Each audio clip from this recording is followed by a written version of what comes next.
আজ আমরা যাব ভোলার বিখ্যাত 500 বছরের পুরনো মসজিদ দেখতে। আমরা যাত্রা শুরু করেছি বটতলা থেকে।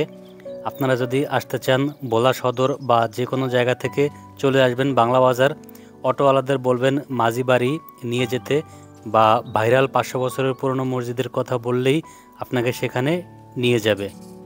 এই মসজিদকে ঘিরে রয়েছে অনেক রহস্য ও অজানা তথ্য। বাংলা বাজার থেকে মাত্র 5 থেকে 7 কিলোমিটার দূরে রয়েছে এই মসজিদটির অবস্থান। গ্রামের আঁকাবাঁকা রাস্তা দিয়ে চলে আসলাম মসজিদের সামনে। এই মসজিদ মোগল আমলের 500 বছরের পুরনো মসজিদ। প্রাচীন এই মসজিদ নিয়ে এলাকাবাসীদের মধ্যে আলোড়ন সৃষ্টি হয়েছে। শত বছর ধরে মসজিদটি পরিত্যক্ত অবস্থায় থাকে, চারদিক বন জঙ্গলে ডেকে যায়। এরপর থেকে কেউ ভয়ে মসজিদের কাছেও যেতেন না।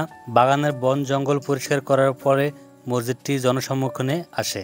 বর্তমানে মসজিদটি দেখতে প্রতিদিন শত শত দর্শনার্থী ভিড় করছে। স্থানীয় লোকদের সাথে কথা বলে জানা গেছে মসজিদটি মোগল সম্রাট জাহাঙ্গীরের শাসনামলে নির্মিত হয়েছে 1605 থেকে 1629 খ্রিস্টাব্দে। মোগল আমলে ভোলা ছিল প্রাচীন চন্দ্রদ্বীপ রাজ্যের অধীনে।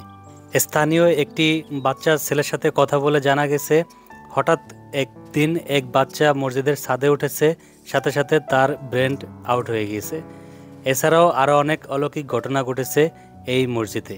এর দেয়ালের পুরুত্ব 2.5 ফুট। মসজিদের সামনের দেয়ালে মুঘল সাম্রাজ্য রীতির অন্যতম বৈশিষ্ট্য আয়তাকার প্যানেলে ফ্রেম এবং আবদ্ধ খিলান নকশায় সজ্জিত। সম্রাট জাহাঙ্গীরের আমলে মুঘল সুবেদার ছবি খাকে চন্দ্রদ্বীপ অঞ্চলের ফৌজদার নিয়োগ করা হয়। তিনি ছিলেন পূর্তকাজে দক্ষ এক ব্যক্তি। মসজিদটির দেয়ালগুলো ঘাস এবং লতাপাতায় ঢেকে থাকার কারণে ইটগুলোতে শ্যাওলা ধরে গিয়েছে। তো এই মসজিদটি দেখার আমন্ত্রণ রইল আমাদের ভোলা জেলায়। আজকের ভিডিওটি এই পর্যন্তই। আল্লাহ হাফেজ।